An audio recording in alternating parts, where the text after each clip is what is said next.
June 2006, I was traveling in Latin America as a Rotary scholar. And since we were entertained by the locals who used to host us, they used to hand us over to the next host team when 2 or 3 days of their hosting were over.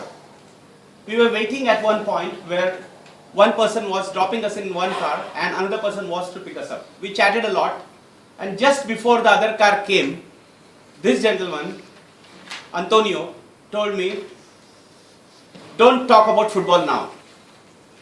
So I asked him why. He said, "The other person belongs to my rival camp. He supports a different club, I support a different club. And if we start talking about sports, we'll have a fight. I don't want to fight with him. He's a good friend of mine otherwise. So please don't talk about football." And we maintained that. And after we were transferred to the next car, Edgardo, the person over there, also thanked us for not talking about football during those 5 minutes. And we were amazed at this. And we noticed several incidents where we went to watch a game where I shouted whenever any side scored goal. It doesn't matter to me. Whether it was Nacional or Peñarol, I clapped for both the sides. And there were some people who came to me and said, "You support one or the other, don't support both sides." The passion for football is quite intense in South America. And passion for cricket is equally intense in India. Do you all agree with that? Yes. We are passionate cricket lovers. We all have made our country dominant in cricket. Do you know how? We have players whom we select and they play the game for India. We all watch them while they are playing. And because of that, the TV gets better TRP ratings. Therefore, TV channels are able to sell their advertisements, and therefore they are able to pay money to BCCI, the Board of Control for Cricket in India.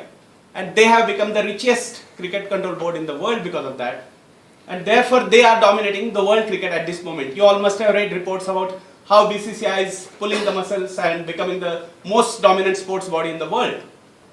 Why is it happening? Because of us, because of all of us who are 1.25 billion strong market for cricket marketing. But we might be the largest market. Are we sane cricket fans? Are we sane sports fans? Unfortunately, the answer is no. We get emotional very quickly. Our adrenaline rushes very fast, faster than the players who actually play the game.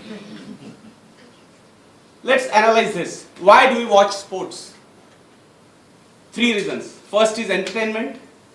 We might be tired at the end of the day, and when we come home, we want to switch on a channel and do our daily chores such as dinner, looking at things which are to be done, at the same time watch something on TV.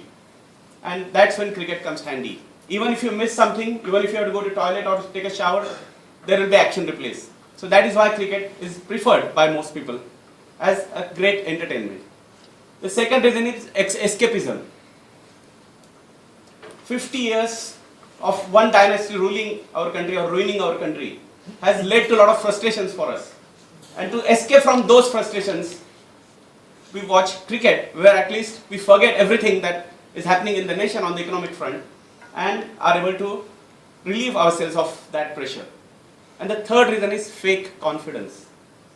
When we associate ourselves with our national team, we suddenly start feeling confident when the team starts winning. But we also start feeling low when the team starts doing badly. That is why we have phrases such as "we won."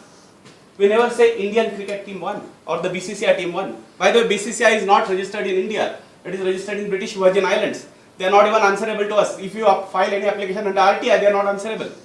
So it's not actually government controlled body. But we feel as if it belongs to us and we belong to them. And we always say "we won" and not Indian cricket team won. We are not able to disassociate ourselves from our cricket team or any sports team for that matter. And this fake confidence leads to a lot of challenges where our emotions become extreme with the performance of the team. Be it cricket or any other sport such as hockey, which was very popular at one time. It is our national game still. We lost one game to Pakistan 7-1 in 1982 Asiad. And I remember the goalkeeper that time was one Negi whose house was burnt by people. And he was accused that he had taken bribe from Pakistani sports team. You saw a movie on that in Chak De India. And Yuvraj's home was burnt recently, or there were stones pelted at his home when he didn't do well in the final. We tend to forget immediately that this same Yuvraj Singh had won us 2 World Cups, 2007 2020 and 2011 50 overs World Cup. I'm not supporting him at all. I feel he shouldn't have been in the team. But is there any reason for having extreme emotions such as pelting somebody's home just because he doesn't do well in a game? I think our emotions become quite extreme in such cases, and that becomes unjustified. What can we do to stop this?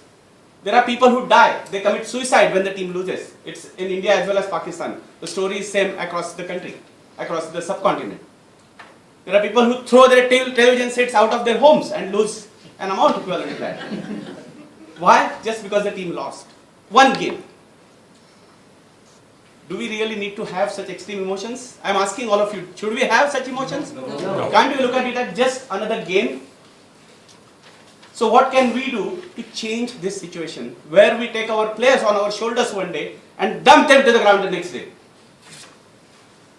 I suggest a 3-pronged attack on that. First is we should play some games. We all are very good couch potatoes without playing any game. How many of you have played any game in a team? Okay, quite a few of you have played, but not everyone. But every one of you, I'm sure, watches the game and gets emotionally high and low with that. So we all should play some game routinely, and you might have played it in school and college. That may not be enough. You can still be a part of a cricket club or a football club or a hockey club and play that game regularly. And when you play a game regularly, you know that you win some and you lose some. And it doesn't matter that your team has to win every day. Your team can win or lose. It shouldn't affect your pride or your association with that. And that is what you learn when you play some game routinely. That is one thing which is missing in our nation, where people don't have time to play a game, but they have all the time in the world to watch the television. The second thing we can do is we can have some sort of balanced emotions. It shouldn't matter to us when someone does badly in just one game. Correct? So for that matter, I have some ties which I often wear, which are of different games. They relate to different games.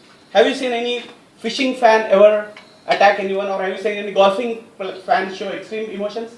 You can follow such games, and not just cricket, football. Follow games where the emotions are not extreme, and learn about other games as well. And finally, you look at things like as if it is a bank account. You have some deposits there, and then you can withdraw something. So if a player has done earlier very well, we should not punish him for just doing badly one day. After all, you don't say that I don't have money in my bank when you have a lot of money and you withdraw only some. And finally, my son is very mature in this. Whichever team wins, he wears that color and says, I knew this team was going to win.